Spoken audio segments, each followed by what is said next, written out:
Alors, comment définir le self-data? Je préfère à self-data la notion de données personnelles.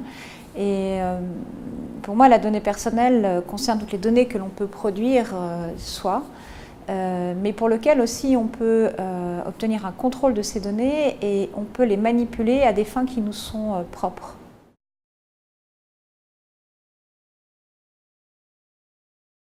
Alors, Mesinfo est un projet qui est important. C'est une exploration qui a, en tout cas pour nous, commencé à l'échelle de la métropole il y a maintenant 2 ans et qui soulève cette question de la donnée personnelle et des potentiels qu'il peut recouvrir. Alors pourquoi est-ce qu'en tant que collectivité, nous nous sommes emparés de ce sujet?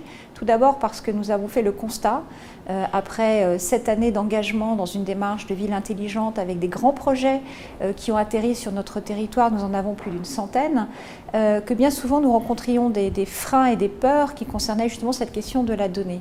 Et donc nous avons souhaité explorer quelles étaient justement les considérations que le citoyen pouvait avoir au sujet de cette question de la donnée, et surtout nous nous sommes engagés dans un programme d'éducation à la donnée pour éveiller, pour faire émerger les enjeux qui peuvent se présenter et ainsi pouvoir établir un dialogue avec un citoyen qui soit plus éclairé. C'est tout à fait essentiel à notre démarche qui repose sur une intelligence collective.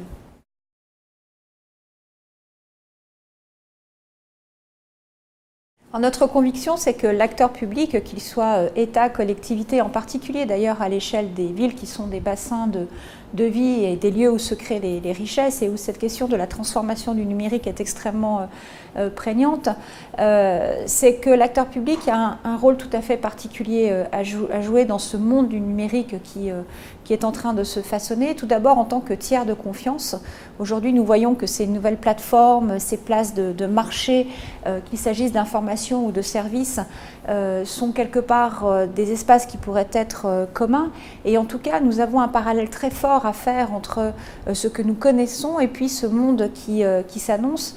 L'acteur public est là déjà pour éduquer, éveiller, rehausser, mettre en place des outils aussi d'appropriation du citoyen sur ces grandes questions et puis ensemble tester vers quoi nous souhaitons aller, quelles sont les aspirations que chacun d'entre nous pouvons avoir sur de l'innovation de service et non pas simplement de l'innovation qui provienne du marché et qui s'impose à nous. Nous pensons qu'il n'y a pas de fatalité numérique et que c'est en cela que l'acteur public peut jouer un rôle pour redistribuer quelque part le jeu d'acteurs et rétablir un rapport de force qui soit plus équilibré, avec notamment la vision d'un monde qui soit plus égalitaire pour résoudre notamment cette question de la fracture ou des dissensions que nous voyons apparaître aujourd'hui.